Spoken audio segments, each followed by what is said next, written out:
Ladies, gentlemen, we have arrived. This is Mid-Atlantic Wrestling. This is one night in New York. We are in New York City. Not quite yet, but we will be once I select the venue. For the first ever non-Mid-Atlantic pay-per-view we have ever done. Lucille Punk is absolutely fine. We don't need to worry about her. We have not yet re-unlocked motivational speeches. Yep, it's actually picked it for us. Holy shit, that's awesome. The Ivanovic, yep, that looks like the football player, except with an E instead of an I. Ivanovic Riverside, Tri-State. 12,000 expected. We're picking a 10,000 capacity arena. Oh, this is it. Oh, this is it. Did I put Ernest back in the storyline? I did. I forgot how much momentum he was on, though, which is worrying. Logan has some... Oh, there is some stuff before we get started today that I need to show you. So, I told you how, gobsmacked I was that certain people were improving as much as they were, right? Such as Rock Downpour. Look at him now. 98 announcing, right? But there's something even more ridiculous. Do you remember Wilson Carlisle? Okay, so he got up to a 96 and won the referee of the year awards a couple of times, and then dropped back down to a 92 and stayed there for months, right? Yeah, look what he's at now. Yeah, that's right. 100. 100 refereeing. I have no clue how the month of March, he must have gone and just seen Professor Nero, his mentor, and said, you know what, I need to learn how to referee a bit more. Can you put me in contact and just learn the tricks of the trade? Because he's by far the best ref in the world now. Alright, we are in the Tri-State region. Let's chuck in Nigel Svensson, Ernest Youngman. Last man standing match. 45 minutes, Mid-Atlantic, heavyweight title. Ernest goes over, open, called, slow build, decisive. There it is. Ernest over, possibly with some chaos shenanigans, but we're going to leave it just decisive for that one.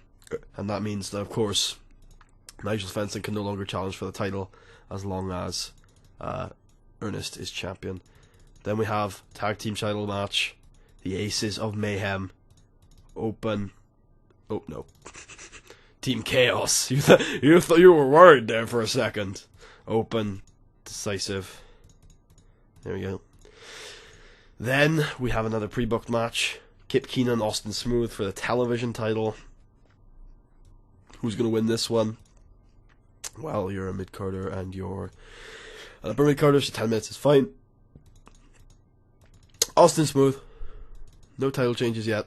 No title changes yet. Will there be any title changes? I did say yet, so there could be. Who knows? But there's only one more title that isn't being defended yet, and that is the women's title. Is it going to be defended tonight? It is, I think. I still haven't decided what I'm going to do with the girls yet. I still haven't fully decided. I think I'm just going to do Joanne. Here she is. Versus Yuma. Perfect. The Ford export. Yeah, that's a good one. That's a good idea. Yeah, I know she's not very popular, but Joanne is, so this is fine. So 10 minutes for the women's title. Joanne wins. Open. Called. Decisive. I think Yuma's actually a high flyer, aren't you? You are. What about Joanne? You are also. Let's make this all out. Hopefully it doesn't overshadow the main event, but I don't think that'll matter too much with Perfect Show Theory turned off. Now we have to book 2 more women's matches at least tonight. So we got Tracy Brennan versus... I think we might actually book another one after these two as well. We got Tracy Brennan versus Fuyuko Higa, which is something we've been setting up over the last couple of weeks on the TV shows. And I want Higa going over. Open match, decisive. Of course she's unhappy, that's understandable. Fuyuko Higa is very over in 2 regions, but not very over at all across the rest of the US. Then I will do an angle after that match too. Alicia Strong has to be in a match, obviously. And she's going to be in a match against probably Kinya Mushishibo. There you go. 10 minutes for these two. This will probably do really well, because it's Alicia Strong. But yeah, just throw it out there. And then finally, I want to put Katie. Perhaps we put Francisca and Katie together in a tag team. Yeah, it's a good idea. And then we start building the face sympathy for Katie, because what we're going to do here is we're going to have we're going to start building the face sympathy for Francisca, because Katie is going to turn heel to make up for a certain gap we're about to leave by turning somebody else face. Actually, that looks like I just threw two random girls together. As much as I love Lauren Easter, that's totally the tag team I should be going with. I think. Unless... Tyler and Bryden, I think, are a team. And when we have turn...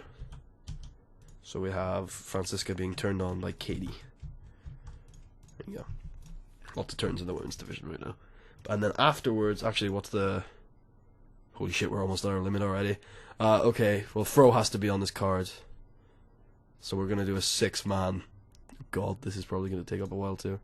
With Fro and the ring generals, Marv, Dean, Casey, and we can't do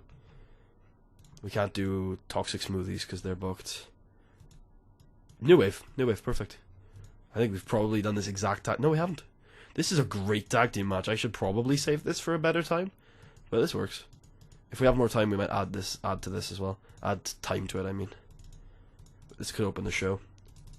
The ring general's obviously huge in the Tri-State, so I don't think they're actually huge pop-wise, but obviously they've come from the Tri-State and canon and stuff. I'm going to take 2 minutes off of each of the non-tag team mid-card women's matches, because I think it's fine to do that, especially since we need to put a couple of angles in tonight. So, yes, I'm going to do Dusty DuCont. No, I won't. I have to. I'm going to do Dusty, Marshall, and Dusty. I'm only going to make it 2 minutes, though, because we really strapped for time this week on this show. We have to bring the pro wrestling to the New York people. Can't bring them a bunch of angles. And then there is one angle that I need to do, though. However I do it, it'd be a post-match handshake is what I'm looking for, not on overness. There you go. Post-match handshake. Nope. The winner goes over. There you go. So there you go. Fuyuko Higa is going to turn face by going over and shaking Tracy's hand. Now, of course, Fuyuko Higa has always been a bit of a, tweener. She's an ass kicker. That's her alignment. So I don't think it's that big of a deal if she just turns basically out of the blue here. Because, I mean, she's an ass kicker. That's her alignment, is ass kicker. And then a 6-minute promo. Who should that go to? Well, I think even if Alicia is technically probably the ace of the company, I think more people know who Fro Shore is. So we'll do a...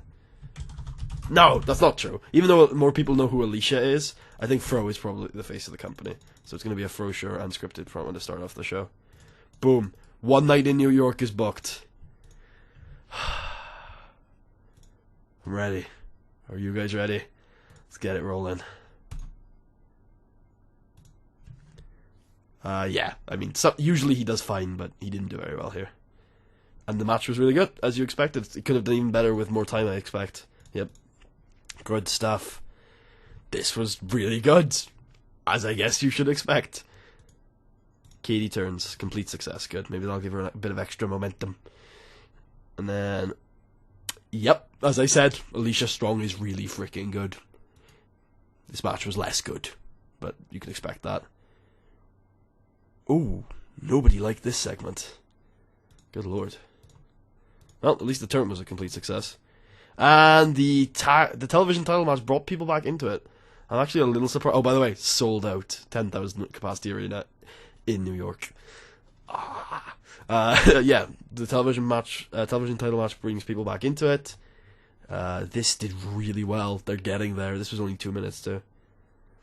Tag team title match was not great, but it was okay. It was fine. Yep. Yuma has 20 overness across the US. And about the feature grade action and average heat, I'm surprised that doesn't say. Well, probably Joanne brought people into it. Joanne Rodriguez defeated Yuma Maruya in 9 minutes and 45 seconds by pinfall with a J-Rocker. Joanne makes defense number 1 for MAW Women's title. Yep, this was really good. I think the main event is next, so I'm going to cover the grade. No, I'm not. I don't really give a shit. It got slightly worse. A little surprised about this one, actually. Interesting. But, that's fine. That's a great grade. It's fantastic. It's a good way to end off the feud. Like most of my feud enders, there are matches in the middle of the feud that are better, but I think that's the same with real life. Feuds don't tend to have the best match at the end, most of the time. And about featured great action and a great heat from the crowd, Ernest Youngman defeated Nigel Svensson in a last man standing match in 45-2 when Nigel Svensson could not beat the 10 count after the hit. Ernest Youngman makes defense number 3 of his MAW heavyweight title, and that ends... One sec, let's just check what the... Yeah, you're assuming poor gimmick. That ends One Night in New York. 86, show increased our pop all across the US. Joanne, you might come back anytime, and Nigel pointed out for a good example. So Joanne told they're awesome, given a hug by Yuma. There you go. Everyone very pleased. Hey look, it's Dawn the cheerleader. So that was it. That was our first ever pay-per-view that we held outside of the Mid-Atlantic region. First pay-per-view in New York. Probably, yep, One Night in New York importance went up to above average, of course. Buy rate, that's the highest we've ever had. Scout is signing onto a written deal for Gatekeeper, just like Guide did a couple of weeks ago as well. Tri-State went up 2 points of pop from that little visit. We're also up to a B- in the Great Lakes. Yeah, dinky little Mid-Atlantic wrestling is not far from national, my friends. It really isn't. We are, I would say, less than a year away from national. That is, we are just a month away from 65 there, a month or two away from 65 there, and then Mid-South and New England would probably be the two places I would... No, wait, we'd need 4 more after that. Okay, so that's reasonable. Possibly be looking at Puerto Rico then, maybe not though, because of its low importance. Yeah, that'd be difficult, but maybe looking into it. Let's have a look at what the top importance regions are in the US, aside from obviously the Mid-South and the Tri-State. Oh, the Mid-South has dropped to a 99, which means it's just as important as the Tri-State now. Okay, and the Tri-State has a bigger community, so yeah, something to keep in mind for the future, obviously. New England is a good one to go to. So obviously, like those, like we've already gotten the Great Lakes. We'll be looking to Mid-South, Northwest. Those are all really far away. So New England is probably the next target, honestly. New England would be the next target, and then we probably do want to head over to the West Coast. That's probably what we probably end up doing after this. Because we've got the Midwest and the Northwest and Southwest, the West Coast, basically. We've already done the East Coast quite a bit. Where's New England? There's New England. So New England's a good hit because of the community size, possibly. We've never been to New England, so... Oh, Space South is still equal pop to importance, though, which is interesting because it's the same pop importance. It's the same rating as the Tri-State, so it's interesting. What about the roster? Let's auto push. I want to check both Rocky and Wilson to see if they're what they're at right now, because I'm interested in how they go on. He's still at 98. Is Wilson dropped yet? He will soon, I'm sure. Nope, still at 100 refereeing. Have no clue how. Good God. Alright.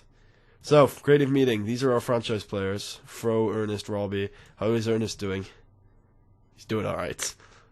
I mean, it looks like he has hit his pop cap, which is very unfortunate, but oh well. Robbie. Yeah, Robbie's looking good. Fro. Looking good. Yep. He's been fluctuating between 83 and 90, I would say. Those are the 2 points he's been fluctuating between this year. So it's good to see him towards the top end of that. Towards the top end of Stevenson. Guide. Yep. Okay, not too bad. Fuyugo Higasun? Senpai-kun? I think that's an improvement. Yeah, it defo is. That's a huge improvement in the Great Lakes. That's a big improvement everywhere else too. Yeah. Good. She's on the path then. She's on the path to what I want her to be. Who's hot? Joanne Rodriguez still. Yeah. Yeah, Joanne's going to be good. We all know that.